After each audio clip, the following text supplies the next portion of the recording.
Hey guys, what's up? So it's Ranju here from Green IAS. So friends, today I'm going to take fifth chapter, that is democratic rights of class 9 polity. So it is the last chapter of ninth class. So first of all, let's discuss about what are rights. Okay. Something about the rights, some ideas about rights. So the rights are reasonable claims of persons. Rights are reasonable claims of persons recognized by society and sanctioned by the law. And rights are necessary for the very sustenance of a democracy. So for the sustenance of every democracy, the rights are essential. Citizens have the right to express their opinions, the right to form political parties, and the right to take part in political activities like that. A lot of rights are there for the citizens of the country. The rights protect minorities from the oppression of majority.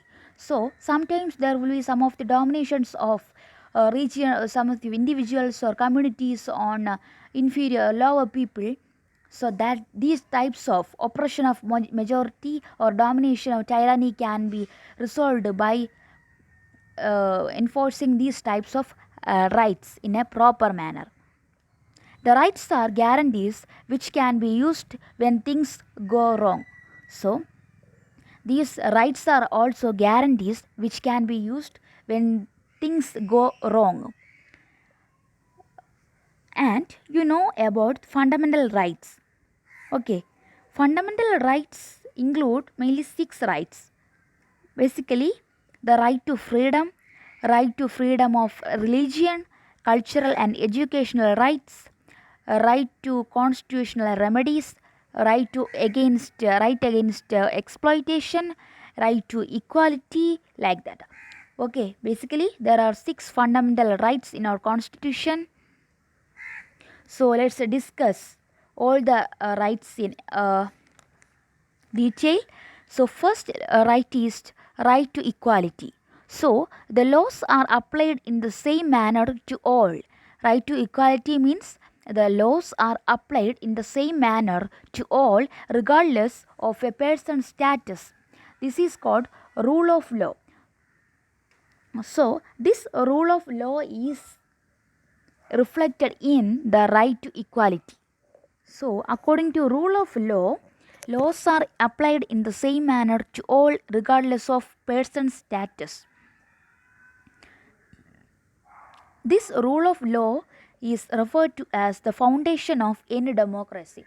So, this rule of law is recognized as a foundation of any democracy.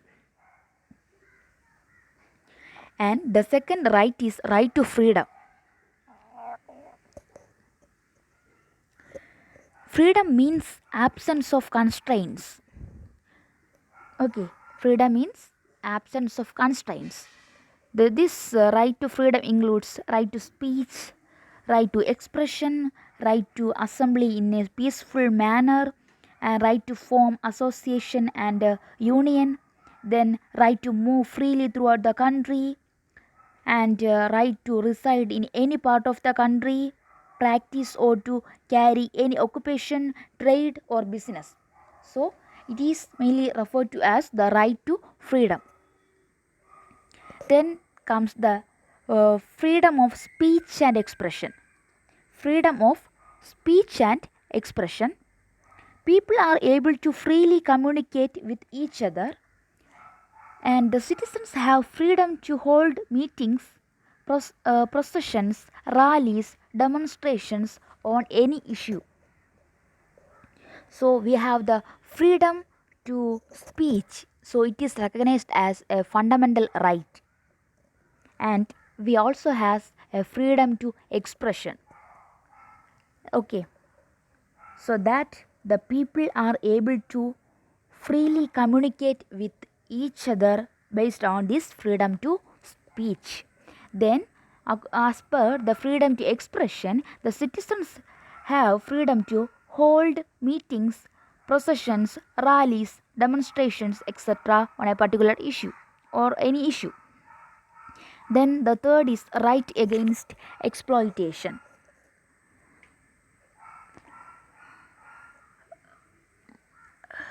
Okay, we know there is forced labor or like that. Forced labor like activities are in our country.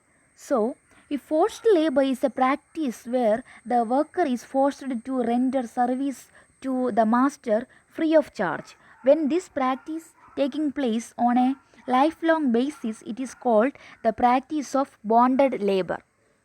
So we are discussing about the right against exploitation. So some of the exploitations in the form of forced labor are taking place, happening in our country. So usually there is a term called practice of bonded labor.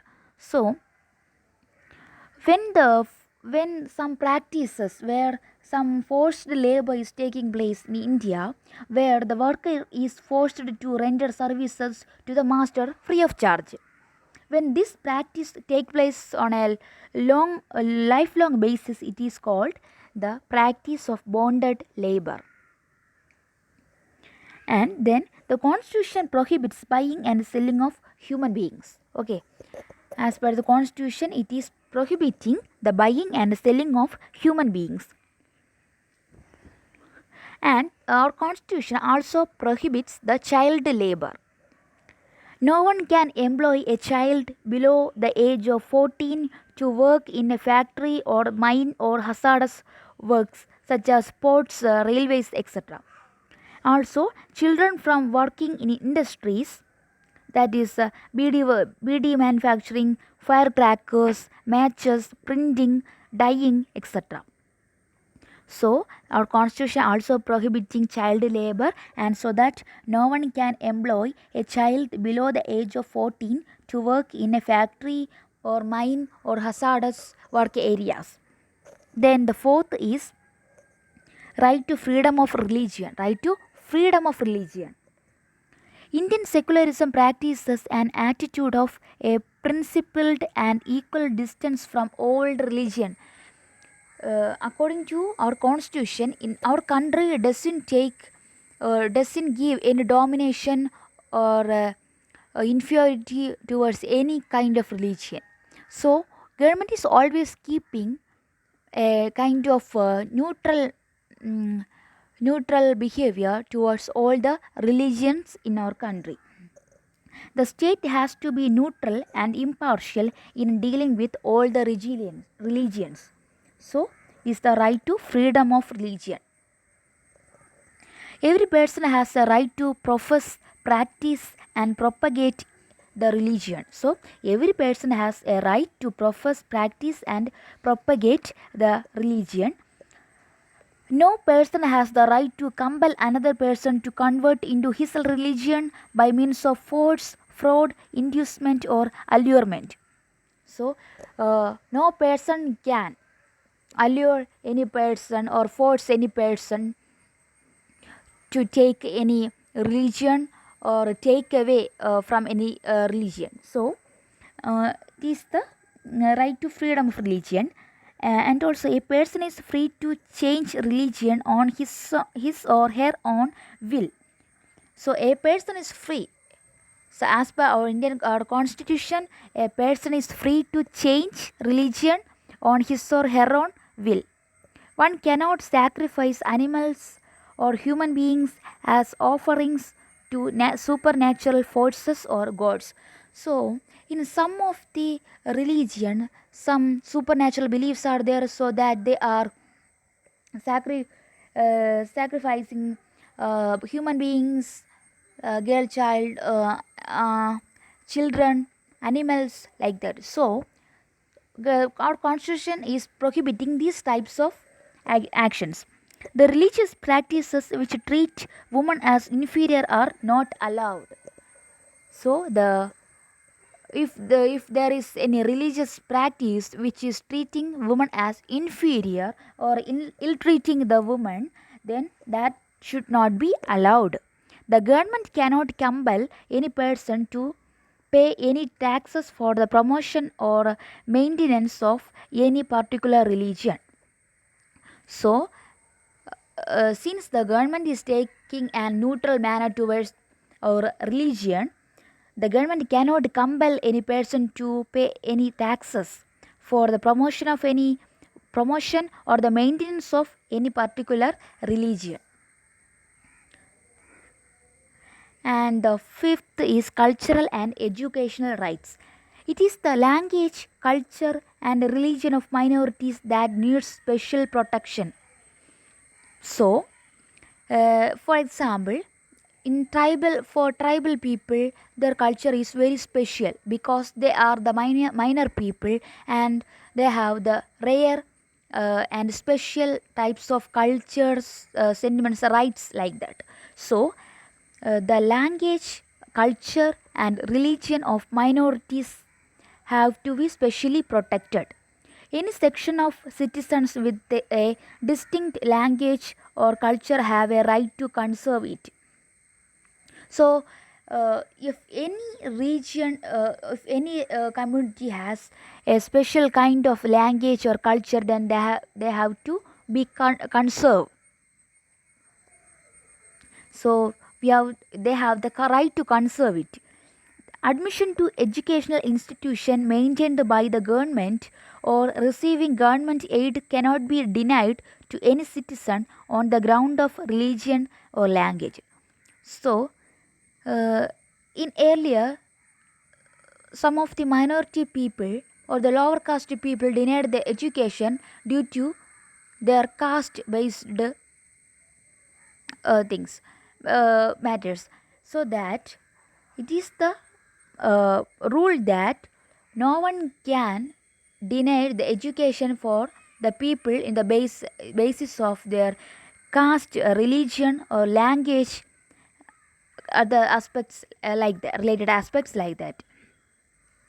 All the minorities have the right to establish and administer educational institutions of their choice. All the minorities have the right to establish and administer educational institutions of their choice.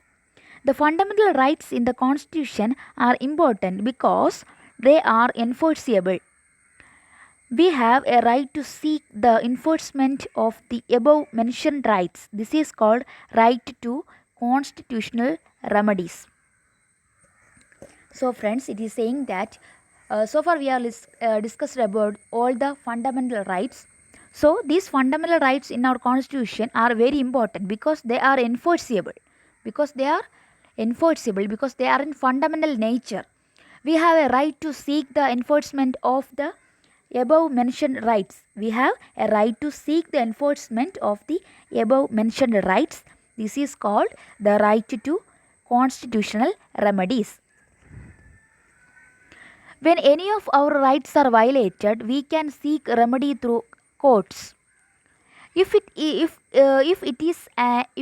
a fundamental right, we can directly approach the Supreme Court or the High Court of a state. So, if we believe that our fundamental or any law is violated, then we can approach the court. If we believe that our fundamental right is get violated, then we can directly approach to Supreme Court or High Court. That is why Dr. Ambedkar called the right to constitutional remedies the heart and soul of our constitution. So, the fundamental rights have that much power, so that Dr. B.R. Ambedkar called the right to constitutional remedies as the heart and soul of our constitution. Then the next point is the Supreme Court and High Court have the power to issue directions, orders, or writs for the enforcement of the fundamental rights. So, Supreme Court and High Court have the power to issue directions, orders, or writs for the enforcement of fundamental rights. Any person can go to court against the violation of the fundamental right if it is of social or public interest. It is called public interest litigation. So we have studied this PIL in previous classes. So listen friends, any person can go to court against the violation of the fundamental right if it is of social or public interest. Okay, if there is an issue related with environment protection, or any public beneficiaries, or the benefit of the for the benefit of the people, or public interest, then it is called public interest litigation. One can write to the judges even on a postcard. Okay, it is a point that a person can write to the judges even on a postcard. Then it's about National Human Rights Commission. It was established in the year 1993. So the National Human Rights Commission was established in 1993. Like judiciary, the National Human Rights Commission is an independent of the government. It is an independent body. This commission is appointed by the president and includes retired judges, officers, and eminent citizens. So, this National Human Rights Commission is appointed by the President of India and includes retired judges, officers, and eminent citizens. And this NHRC cannot by itself punish the guilty.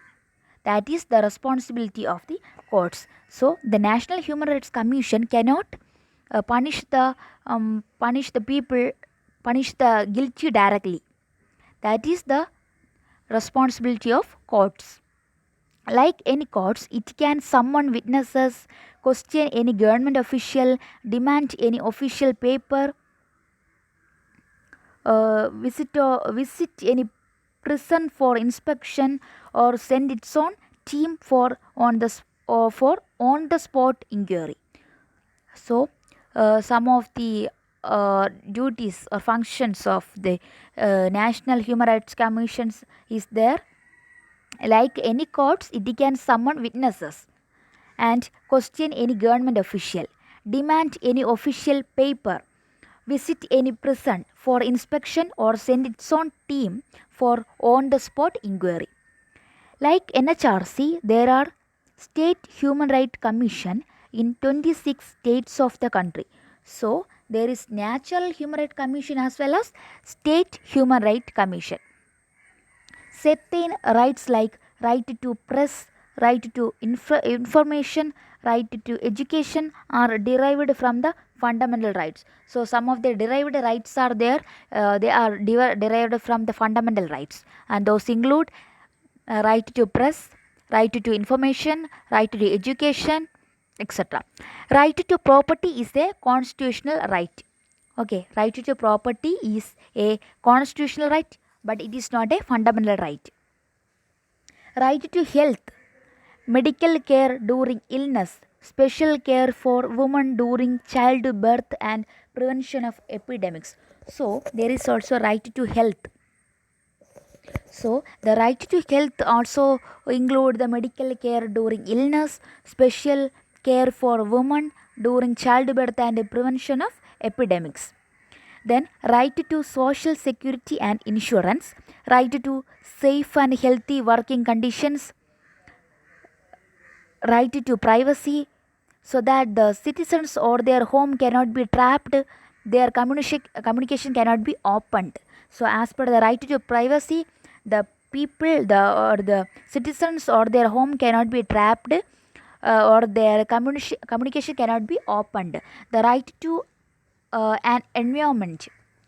Okay, there is a right to environment that is not harmful to their health or well-being. So we have to protect the environment, but don't have to make any contamination on the environment. So it is the right to environment and right to have access to healthcare services. That is the right for food and water, like basic needs. So there is a right to have access to healthcare services. Then